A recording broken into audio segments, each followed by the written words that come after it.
Pardon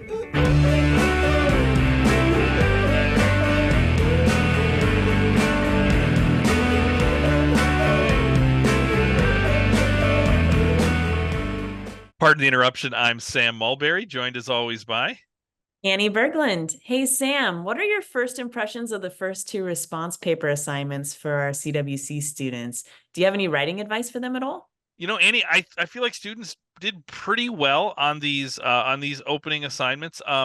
It was interesting to see. Like, I think a lot of the answers were really thoughtful. And what I appreciated is that when the questions would ask about what you thought or how you felt, you did a good job of doing that. Sometimes students will only write about the readings and not really do the self-reflective part. So the reflection was, I thought, really good. Some little piece of advice I would say to make your answers even stronger. Make sure you read the instructions carefully. When it says to write on one of these two questions, first off, we really do mean that. Just pick the question you most want to write about and write on that. Another thing is answer every part of the question. So there are times where when you write, you'll focus so much on one part that you'll forget or neglect a little bit the other part of the question. So if I was writing these, I would take that question and I would break it down to say, what are the component questions that I need to answer to fully answer this? And then the other thing, and I put this in the feedback. I would also read the feedback. For every graded response like this, I try to put a lot of feedback in there. So I think I wrote this to a lot of you. Like, you did a good job of talking about the ideas and the people, but really use the readings. I think a nice way to do this is to take a quote from the reading that addresses what the question is getting at, and then spend some time unpacking that quote. Don't just let the quote stand there and say, well, I assume you know what this means, because I mean, I've done these readings. I know what they mean. I want to hear you break down that quote. So that's a good way to get into some practice for how to use specifics from the readings. In a little bit, we'll talk about preparing for our first exam, and that's going to be a big part of that. So those would be my big piece of advice. But generally speaking, I thought those first set of essays went pretty well. Annie, students just completed their first museum assignment. So as you think about that first museum, the Museum of the Ancient World, what's your favorite exhibit in that museum? Sure. Well, I've been in this museum many times, even as a student myself. What year did you make this, Sam? It was like 2013, I think. Yeah, that would have been maybe when I was a TA then. But I know that over time, one of my favorite rooms in the museum is the room of the Roman Republic, and I especially liked it because I took at Bethel a Roman history class. So I was a history major at Bethel, and that was like one of the core classes that you had to take to receive the major. And so the class was taught by Kevin Craig, who is one of my favorite professors as well. And I like that room because it reminds me not only of what I learned in Kevin Craig's class, but it also connects so well to what I've learned just about our own system of government in the US, especially as I had been working for the state government a couple years ago. Just all the connections to how our government is set up. So you have like the Madison's Federalist Papers that are in that room, reminders of checks and balances, some of the core bits about what the Roman Republic was founded on, but also some interesting like remnants of Rome in like the architecture and the styling. So you have like John Adams' quote about the statesmanship of Cicero as a defender of the late Roman Republic. But you also have like a statue of George Washington that looks really like a Roman ruler. Like, this is an American war hero, but we're going to make him look like he's an ancient Roman. And I think that's really cool. And when I worked at the state senate, I remember a lot of connections visually, artistically to the past, specifically the Greco-Roman world. So that was one of my big takeaways from the museum. Sam, what advice do you have for students when they are visiting the museums? That's a great question. I want to say thank you to students for your patience with figuring out how to get into the museums. The need for the VPN when you're off campus is new this summer. In every other summer I've taught this course, we haven't had that issue, but hopefully most of you have gotten that worked out. Again, you can always reach out to IT if you're having trouble with that, or contact me, although IT is going to be more helpful for the sort of step-by-step specifics.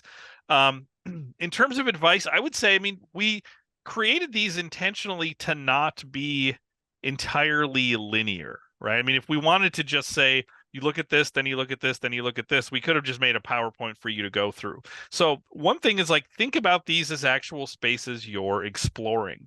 When I have taken students abroad for courses, you're often going to museums. I've spent a lot of times in different museums around the world, and my first piece of advice is when you walk into a room in a museum, in a physical museum, is like, stand in the middle of the room and look around and see what objects in that room have gravity for you, what draws you to them. So you do the same thing in here. When you walk into a room, take a minute to orient yourself to the room, look at the stuff that's there, even at a distance, to say, okay, what is this room going to be about? What is this going to tell me? So walk around, explore a little bit. Don't worry about doing things in exactly the correct order, because there's not necessarily a correct order. I would say in terms of the assignment, it's helpful to read through the whole assignment before you go through the museum. If you're just saying, I'm going to look at the first question and find the answer to that, and then I'm going to look at the second question to find the answer to that, you might realize that, oh, if I knew I was going to get asked this second or third or fourth question, I would have been thinking about that as I was exploring this other part of the museum. So have a sense of, like, the assignment as a whole as you're going through to the museum. That may also save you a little bit of time on the assignment, because you might encounter something when you're working on the first question that actually helps you answer the third or fourth question on there. Make sure you're listening to the audio tours. It's really hard to get the information of this just by looking at the objects. So listening to those audio tours are really crucial. We are definitely spending a lot of time in those explaining big ideas, explaining terms, talking about what things are, who people are, what their significance is. And then the other thing I would say is related to that is keep your eyes open for vocab terms. If I were taking this course, I would not just look at the assignment and say, here's what I have to get done today. I would also think, as I'm exploring this museum, I'm also kind of exploring a text or a textbook for this course. So I would look at, what are the vocab terms that we have, and I would be looking for those, because whenever I encounter a vocab term in the museum, that's a chance for me to stop and write that information that I need to know, that we talked about in the last episode: who or what the term is, where, when, and especially why it's significant. Now, you could just approach the museums and say, my only goal is to get this assignment done as fast as possible and not do those things. And you could do well on the assignment, but when we get to the exam, you're going to need to understand that other information. So the museums are about more than just the assignment. So those would be my big pieces of advice as you're going through them, and really trying to get the most out of what's in those museums. Annie, our first exam is about a week away, a little over a week away, Tuesday, July 2nd. If students are thinking about, okay, I have a week till that exam, I want to start preparing, how would you best prepare for things like mastery terms on the exam? That's a great question. And just a reminder to students that those mastery terms don't go away after the first unit. Those are things that you're going to want to keep building on and thinking about throughout the whole time in CWC, because often those mastery terms are connecting to a lot of different individuals or events or themes that we see throughout the course. So I'll talk about that a little bit later, but on something that you had mentioned earlier with the museum, Sam, is that idea that mastery terms keep coming back, and they're coming back to you in different places. So you might hear about it in the museum, or you might hear about them in a reading. And so my practice, as you said, is to always take notes. For me, if I handwrite notes, that's usually a much better method for me to commit to memory. I know that there's studies behind that, but I can tell you firsthand as a student of CWC, when I was writing down notes about those mastery terms, it helped me to be able to make it more concrete in my mind, and my recall became so much better. So I think that it's a helpful practice just in general as you go through this course and other courses at Bethel. On your note cards or in whatever method you're using for your notes, I always suggest to make it the A plus plus plus plus material on your note cards. So be really detailed, because again, you're going to be seeing these individuals or these events many times throughout the course. I would also use those note cards to practice quizzing yourself. Maybe just randomly choose a mastery term and see how much you can talk about it off the top of your head. And if you really can't, that probably means you need to go back and reread some of those detailed notes that you had before. Another good practice is to maybe have your note cards out, or however you're going to organize your notes, and choose two at random and say, okay, can I connect these? How do they connect? Do they connect from cause and effect? Do they connect because they're a part of the same event in history? Do they connect thematically? Do their readings have overlapping significance, or talk about some big themes of like who I am in community with others, or what is justice? So the more you can do that, the better you'll be equipped for upcoming exams. Another thing to note is that as you are looking at these, there's going to be a lot of information for mastery terms. But if you go online, you're going to find so much more information for those mastery terms. You will find Quizlets. You will find my favorite source, Wikipedia. It's a great tertiary source to start out, but as you can even see on Wikipedia, it's just a summary of the individual, but it's like pages and pages and pages, and you scroll forever. Don't include all that information. Instead, look at the stuff that is most important contextually for this class. What are we teaching you about that individual in CWC? You're not going to need to know everything about Aristotle, but you'll want to know about Aristotle's readings that we did in this class. You'll want to know about some of the big questions that he's asking, or how he interprets the good life, right? So think about how those terms connect to CWC, to Christianity and Western culture, specifically within this unit, but as you go, connecting it across time. I think that's all. Do you think there's anything else, Sam? That sounds great.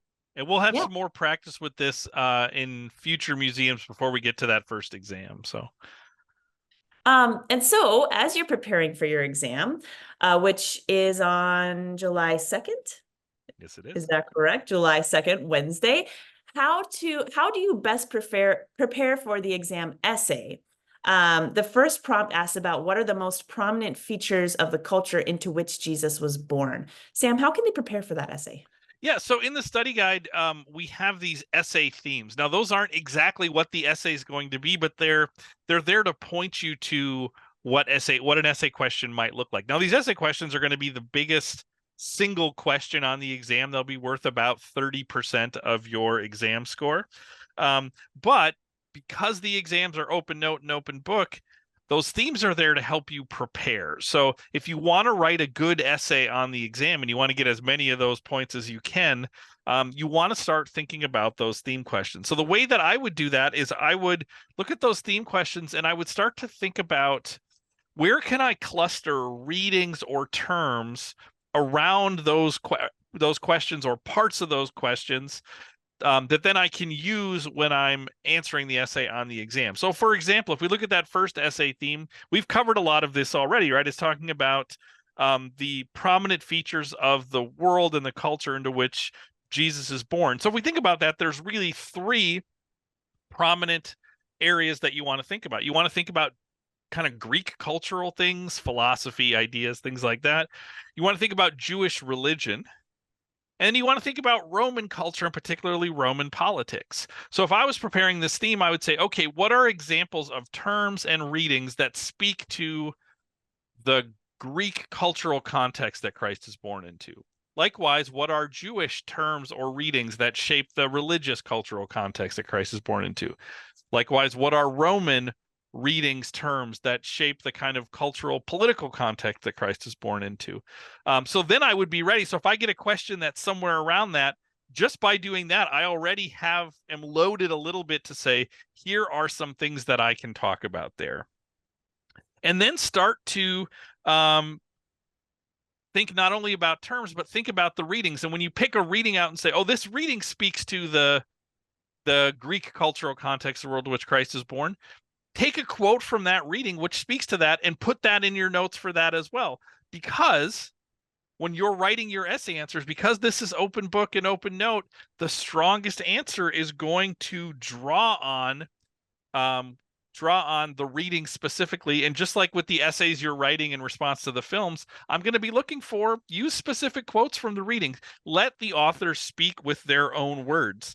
When I think about grading the essays, I think that there is a difference between an essay that is correct and an essay that is complete, right? A correct answer takes the questions like basically everything you said there is correct. A complete answer is both correct, but it's also complete in terms of using specific details, talking about specific people, describing them and their significances, using readings, using quotes from the readings to actually answer the question. If you want to know the difference between a B answer and an A answer, a B answer might be correct. An A answer is correct and complete, right? So if that's what you're looking for, that's how I would start preparing. I would say you could look at those themes and already start to build a list of, here are the readings, the quotes, here are the mastery terms that speak into that so that I can give detail as I'm answering that question. Annie, that's a little bit of prep for helping students think about that first exam. That's all the time that we have for this segment, but we're going to be back in segment 2 to dig into some of the deeper questions of what we've been looking at in this first part of Unit 1 of CWC.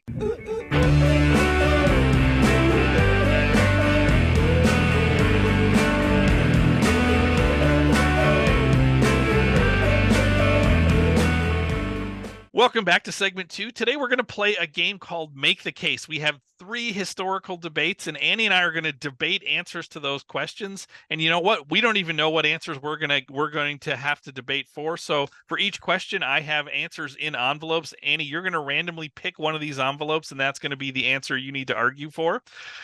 So for the first question, we read the play Antigone. So in Sophocles' Antigone, who is right, Antigone or Creon, when it comes to the question of justice? Do you want my left hand or my right hand? Okay, your left. All right, you're going to get my left hand. Annie, we're going to have you go first. And you are going to be arguing that Antigone is correct. Okay. Ooh, okay. Make the case. This is such a good question because I feel like I can convince myself of either one, which I know is the point of Make the Case, but like in this one especially. So is Antigone the one who's right? I would argue yes, because in Antigone's reading, I want you to look at it through the lens of justice for Antigone. So her brother is not buried after he dies in the Civil War, right? So if we're giving the context, this play opens up, or this segment of the play opens up when the 2 brothers, Eteocles and Polynices, are fighting in a civil war. They both die. One of them is buried and one of them is not buried. And Creon had his reasons for making that decree that he should not be buried and no one should intervene with the fact that this person was not buried. Where Antigone comes in is that she thinks this law, this man-made law, is unjust. Here, Antigone is holding herself to the bounds, holding herself bound to God's law. And she's saying that Creon's laws are human-made, and it's not up to Creon to determine something as pivotal as a burial and as sacred as a burial. So in Antigone's context, in ancient Greece, if somebody is not buried, then they do not have the pathway to the afterlife. And so it's intervening with what the gods want. And so in effect, what this play really is about is civil disobedience against an unjust law. And this reminds us of many people, but specifically should remind us of MLK Jr., who you read our very first reading in this class. And so what she's saying is, yes, the law of the state, it's not even actually about whether it's the individual versus the state. What she's really looking at is the state versus the gods, the state's law versus God's law. Creon says this law must be obeyed. He must stay unburied. He must not receive burial rights, whether or not an individual agrees with that. Antigone comes saying, it's not about me, it's about God, the gods, that human law can be flawed, and it often is, but God's laws are just. And so her responsibility and even her life is devoted to something that's more than just the state, which we know is so crucial to this context in ancient Greece. But she ultimately has her responsibility to the law of the gods. And I think in the end, Sophocles is pretty clear that Antigone was right. She is also a deeply uncomfortable person, which I'm sure Sam, you'll come up with in a little bit here. But Creon's mistake cost the lives of Antigone, of his son Haemon, and Creon's own wife. We don't read that bit at the end of the story, but all three do pass away. And Creon did not realize in time that perhaps he was being immoderate. Perhaps he should have yielded to the gods' laws. And that's why this play is such a tragedy in the end. So I think that that's why I would say Antigone is right in this situation. All right, I am arguing for Creon. Now, it's interesting that you bring up, when you talk about Creon, you're talking about how the sin of the play is Creon going too far, because the Greeks would read this play as a tragedy, right? So, and when the Greeks say that the play is tragic, or we sometimes hear the Greeks have a tragic worldview, it doesn't mean tragedy like, oh, it's sad and people die, although this play is sad and people die. What makes it tragic is that Greeks think about the human condition as one of stuckness, that we're stuck in a world where we have choices and neither choice is fully the right one. So you want to put this on Creon's back, where the ancient Greeks would read this and they would look equally to Creon and to Antigone and say, actually, both of these people are being extreme, and it's both of their sort of extreme hyper nature. The Greek word huper means to go beyond. So that's where we get the word hyper, like to hyperextend, to bend beyond how it's supposed to go. I don't know why I just did that with my finger. I'm not hyperextending my finger. But so the Greeks would view it as tragedy because of that. Now, I want to think about Creon's point of view. What is the argument that Creon's making? Now, if we look at the end of this play, we see the sort of hyper version of Creon, where he's basically saying, I'm the king and you have to do what I say, and I'm not going to let a woman speak to me. And we can hear those things and say, well, yes, Creon doesn't make sense here. But if we go back to earlier in the play, when he makes the law, Creon has a very specific reason for making this law. Creon cares about the city. This is the Greeks would resonate with this, right? The Greeks are actually not that interested in the individual. They're far more interested in the community. And they would say, as Creon says, that the polis is the thing that's most important, because that's the thing that binds us together. Creon has this analogy of that the city of Thebes is like a ship at sea. And as long as that ship is secure and safe and stable, we can have community on that ship. We can have commerce on that ship. We can have all kinds of things. But he says, if that ship is threatened, then none of those other things we're doing matter. The only thing that matters is that we secure and stabilize the ship, because we can't do those other things unless that community is safe and stable and secure. Now, when the city is attacked by Antigone's brother, Polynices, he is threatening the stability of the ship. So Creon says we cannot celebrate somebody who is threatening the stability of what holds us together. He is making an argument about stability, safety, and security. Now, Annie, I have taught this course for a long time. And I like to ask students, like, whose side do you feel like you're on? And I will say, every time I've ever asked students that question, we kind of like raise hands and vote. Antigone wins every time, except for once. One time, Creon won.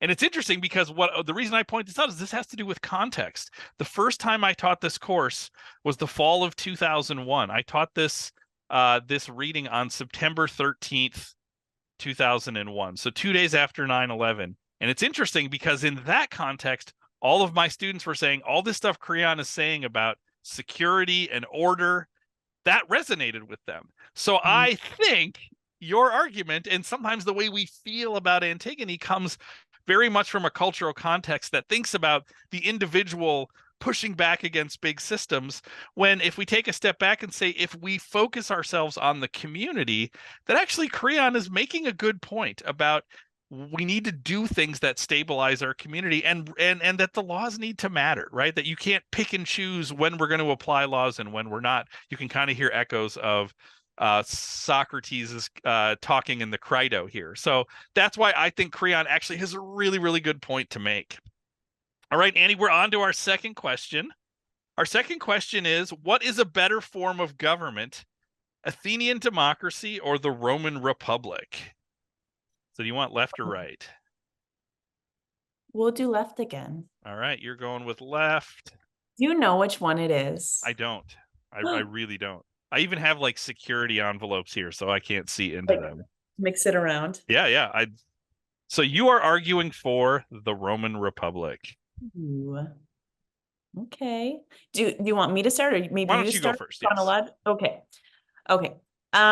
So first, I just want to give like a little caveat at the start that which is better of these forms is debatable for sure, but there are some things that are just not debatable built into both Athenian democracy and the Roman Republic, which is the reliance on slavery, which is the refusal to have women be citizens or valued for the state at all, other than family building. So those things aside, let's look at these different governments. Sound good, Sam? Lesser of evils. We'll go with that. Right. So I'm going to argue that the Roman Republic is the better form of government. I would say that in many ways, it's a better model or a better form for states such as the United States. Countries that are large are generally going to gravitate more towards a republic than they would a democracy, just because of the practicality of it. So, in the Republic, you don't directly participate, but instead you hold elections for representative bodies. That's the big distinguishing feature between democracy and a republic. And in the Roman Republic, size is very important. The purpose of the Republic was to grow and to expand. And when the Roman Republic expanded, it gained more territory, and with that, it gained more people. And so when you're comparing these two types of government, yes, both are very innovative and it's crucial for us to understand today. But Athens is small. It's more isolated. The citizens are a select group of people. They're Athenian born, non-slave, they're men. And so the amount of people is much smaller. So direct participation makes a little more sense. It's a little more practical, or at least possible, compared to such a huge empire, which I say not because I want empire, but because that's what it became, right? The Roman Republic expanded and expanded and became an empire. And in order to be able to have all of that territory and that reach, it's important to have representative bodies to care for those different regions and to bring up their concerns to a larger body. So I think the strongest point in favor of a republic is that the need for the practicality of a large state. You need to have representation. But also in that, they also expanded citizenship too. I think that's a really huge point here.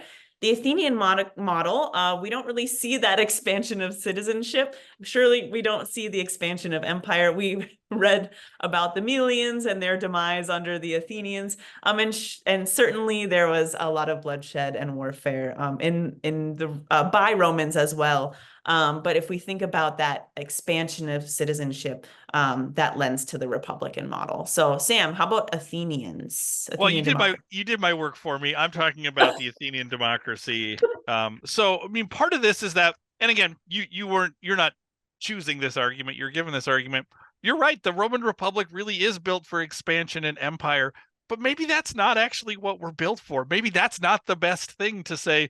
What if we could assert our power over larger and larger and larger areas? I think one of the strengths of Athenian democracy is that they don't even take over the Peloponnesus in Greece. They don't even take over the southern part of Greece, right? Like, it's actually not built to work that way. And in fact, what Athenian democracy does is it requires an engaged citizenship. Now, the downside of that is, how do you get an engaged citizenship? Well, you lean on women and slaves to do that work. I mean, that like you said, that is the dark side of this, but that's true for both of these. But here are the values of that. It means that you really have to, as a citizen, you have to put in the work. You have to know what the city is up to, because you have a vote in that. One of the things I love about Pericles' funeral oration, the reading we did from Thucydides, is he talks about how other governments look at dispute and argumentation as a bad thing. And Pericles says, actually, that's what makes Athens great. Because everybody has a vote, because every citizen has to be directly involved, we actually value debate and discussion and coming together to find answers. You have things like the fact that there aren't elected offices in Greece. In the Roman Republic, you have people running for consul and proconsul and running for offices. And once you have elections like that, right, then you can start to get into, do the people with wealth and power and influence, are they the people who have the ability to run and win elections?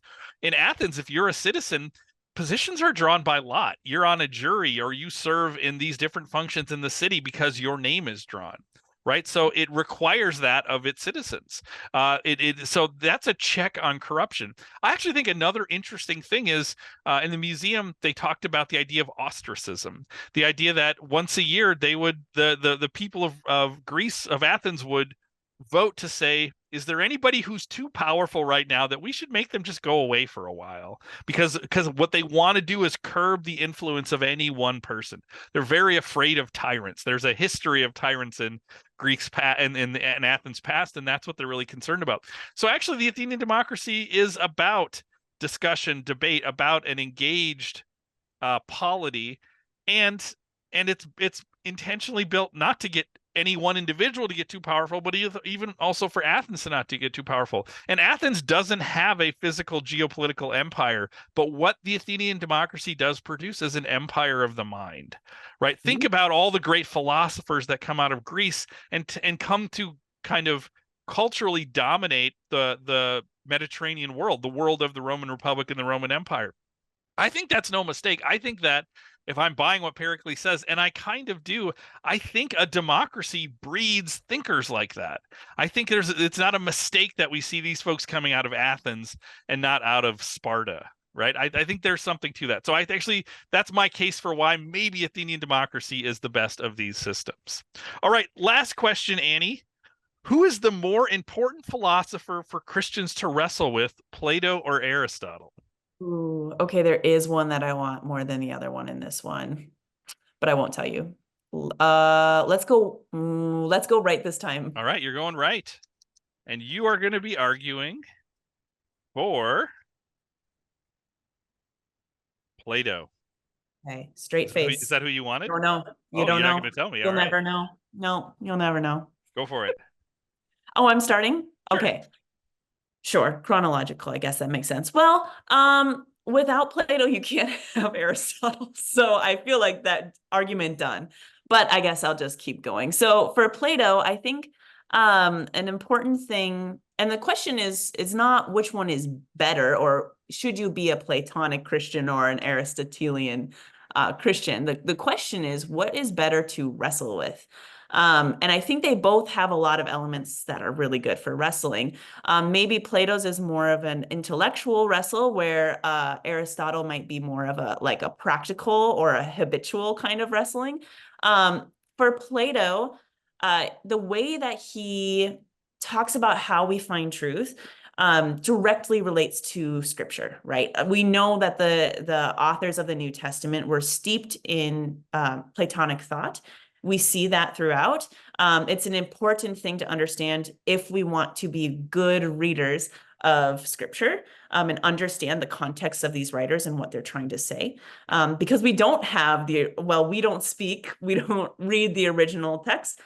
So we have to have a translation already. So the more we can get to the mindset of those authors, the better we'll understand what they're trying to tell us about Christ, about redemption, about salvation. But back to Plato. So to Plato, the physical world is unreliable. and it doesn't give us a complete picture of things. So for him, it's kind of like, why do we spend our time working with the stuff around us if it's not giving us a complete picture of truth? Truth is eternal. Truth lasts forever. The world around us is not that. The world around us is fallible. It's flawed. It's bound by time. It's not going to last forever. But there is a realm that does last forever, and it gives us, or if we orient ourselves towards that realm, we can find these eternal truths that help us here on earth in our lives. So these eternal truths are found by looking outside of what we just observed, because oftentimes our observations can be flawed or skewed or biased, or we don't understand the object that we're studying, or the object itself is imperfect. And so we need to look beyond those objects. And so the good life to Plato is orienting ourselves towards the eternal, not the temporal, towards the ideal forms. And I think that as I'm talking about this, I can just picture scriptural passages that highlight that same kind of idea. This Platonic dualism that talks about the spirit and the flesh, or in the world and not of the world, we see how that's throughout the New Testament, reading about Christ. But also it's that idea of like, don't put too much weight in the physical world around you. Instead, start with big ideas or orient yourself towards the eternal or the divine. And when we do that, we can better understand ourselves and the world around us. So I think that those are some of the important reasons for why Christians should wrestle with it, not only for the context of scripture, but also because that is who Jesus is. He is spirit and flesh. And so the more that we wrestle with, well, what is good about the flesh? What is good about spirit? The more I think we realize it's not such a black and white thing, right? I think that's what I would say for Plato. How about Aristotle? Yeah, I think what you say about Plato is great, and I think you're right to say both of these thinkers should be people that Christians wrestle with for different reasons. So I'm talking about Aristotle today, and I would say the reason I think Christians should wrestle with Aristotle is it kind of plays into exactly what you said. There is so much Platonic worldview that seeps its way into the scriptures, which is really powerful and really important for all the reasons you said, but it also creates a potential danger. You know, you said things like, well, we shouldn't focus so much on the physical, we should focus on the spiritual, right? These non-physical, pure ideas, the focus on God and heaven and things like that. And while all that is true, it also has the potential of leading us to neglect the fact that we are embodied beings, that we live in this world, that God created this world and put us in this world, that God, that Christ himself takes on physical form, right? So there is an issue, and we'll see this in this course, that at times Christianity becomes a little too separated from the physical, from the embodied. And especially as we get into the Protestant Reformation, at the end of Unit 2, we're going to see this sort of increasing move away from kind of the physical understanding of Christianity, and I think we lose something with that, right? If you look at, you're right that there's a lot of Plato in the Bible. If you look at Genesis, right, Genesis begins with the creation of the physical world. So anything that causes us to say we need to also look for truth in the physical world, that's important, and that's what Aristotle's doing. I mean, Aristotle is in lots of ways the one of the standards of Western science until we get to the scientific revolution, right? So Aristotle is thinking about, how do we find truth in this world? How do we take a, somewhat scientific understanding of the world? We understand truth through the physical. And I think that's something Christians need to continually think about and wrestle with. I mean, we're going to see folks later in this course who are going to say, yes, the Bible is a book that comes from God. That is God's testament. But they're also going to say, but the physical world also comes from God. And if there's truth in the physical world, that truth is rooted in God. So Aristotle lays the groundwork for that thinking. In the Middle Ages, the great mind of the Middle Ages is going to be this guy named Thomas Aquinas that we'll talk about in Unit 2. And Aquinas very much looks to Aristotle to say, this is actually my guide for understanding this notion of kind of all truth belonging to God, the physical truths and the spiritual truths. So I think we are in trouble if we neglect the questions and answers that Aristotle raises, and also and make sure we're not also thinking about those with Christianity as well, because I think that's really important.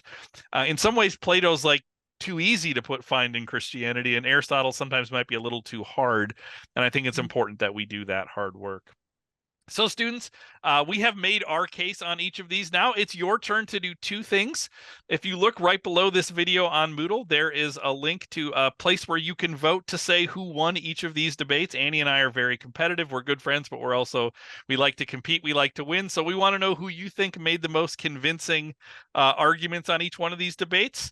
It's also your turn to post to a Poodle video to our forum for today. We want you to make the case.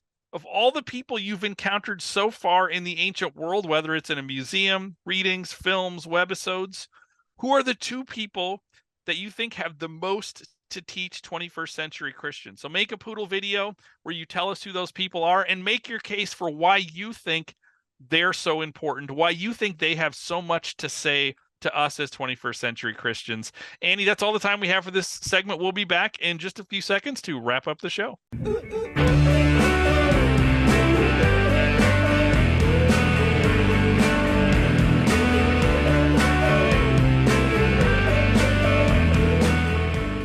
And we're back. Annie, we're running out of the time, but we still have a little bit of time to do Happy Happy. So this is an extra special Nepo Baby edition of Happy Happy. We're going to celebrate happy birthdays to famous people who are related to other famous people. So to start us off with, happy birthday to Robert Downey Sr. The American actor and filmmaker was born on this day in 1936. Downey Sr.'s son is Academy Award-winning actor Robert Downey Jr. Annie, what is your favorite RDJ performance? I didn't know that there was an RDS, which makes sense because he is a junior. My favorite is obvious, 2007 Zodiac. Like, I love a drama about journalists that are uncovering some truth against all odds. And in this, like one of my favorite movies is Spotlight, and this kind of scratches the itch of Spotlight for me. And so Robert Downey Jr. plays Paul Avery, who's like an egotistical, drunken crime reporter. And I think it's his best, which is sad because it is 2007 and he's still acting, but I just keep going back to that performance. It's so good. Sam, happy birthday to Arseny Tarkovsky. The Russian poet was born on this day in 1907. Arseny's son was the great Russian filmmaker Andrei Tarkovsky. Sam, if you could recommend one Tarkovsky film, what would it be? 1979, a film called Stalker. And it's not what you think it is. It's not about somebody who's stalking another person. It is a sci-fi movie that takes place in Russia, and it's this, before the movie begins, like something has happened in this area they call the zone, where like the laws of physics now don't fully apply, and there are supposedly these weird objects there, and that presumably left by aliens when they visited. And the stalker is the person who can guide you through the zone. So it's this story about these two figures who are a poet and a scientist who are led by the stalker into the zone to an object that is supposed to give you your heart's desire. It is a fantastic movie. Now, it is a very slow movie. This is a 3-hour movie. Tarkovsky is a slow cinema guy, which is my movie vibe, but not everybody's. It's a great piece of like interesting kind of sci-fi. It's deeply interested in questions about philosophy and religion. It's also an interesting riff or take on The Wizard of Oz. There's lots of things Tarkovsky does to make this The Wizard of Oz as well. It is one of the greatest movies of all time. If anybody listening to this goes and watches Stalker, I would love to have a Zoom call conversation with you about it. I think it's an amazing movie. But again, it is in Russian and very long, but it's great. It's great. Finally, happy birthday to Solange Knowles. The singer-actress was born on this day in 1986. And to Roy Disney, the businessman and co-founder of the Walt Disney Company, was born on this day in 1893. Both Solange and Roy have siblings who are far more famous than them, Beyonce Knowles and Walt Disney. Annie, who is your favorite celebrity who has a far more famous sibling? I'm going to need to hear your answer after mine because there are so many Nepo babies and I love them all. Well, not all of them, but there's a lot of great ones out there and their siblings. Mine is a true Nepo baby where like dad is famous, brothers are famous, he is famous. They come from Sweden. Do you think you can guess who it is? Oh yeah, they're the Skarsgårds. Is that The the Skarsgårds. Who do you think's my favorite Skarsgård? Stellan, right? The dad? Is that No. oh Stellan Skarsgård is incredible, but I really like Bill Skarsgård. I have only seen him in Castle Rock, so I haven't watched it yet because it's too scary for me. But in Castle Rock, he is so good. I'm not even a horror fan, and this is like based off Stephen King and the world in of Castle Rock. But Bill is so good because he can be incredibly eerie one moment and then endearing the next moment. So you just like don't know whether to trust him at all. Um, so I'm and pretty cute. So I'm kind of just in love in general. But the whole Skarsgård clan is great. Sam, who's yours? I'm going to go with, I think, the only Nepo baby to have won an Oscar and have both of her parents won Oscars. I think this is true, which is Liza Minnelli, who is the daughter of Vincent Minnelli and Judy Garland. I think that's true that they have all won Oscars. I could be wrong on Judy Garland. I'm not sure, but I'll go with Liza Minnelli. That's a pretty good Nepo baby right there. And in Um, Arrested Development. that's Yeah. right. Yeah. I mean, the late period turn Arrested Development is maybe her finest work. Students, remember to post your Moodle video about the two people you think have the most to teach Christians of the 21st century. Remember to be studying for your start to study for your exam. We're about a week out from that. Vote for Make the Case. And please email me if you have questions, things you want us to talk about in the next webisode. Please pass that along to us because we really want to use this as a space to engage with you and your questions. Our next webisode will be right before the exam, so it is a great opportunity to do some exam review. Annie, thanks for joining us. That's all the time that we have. Say goodnight, Stacy.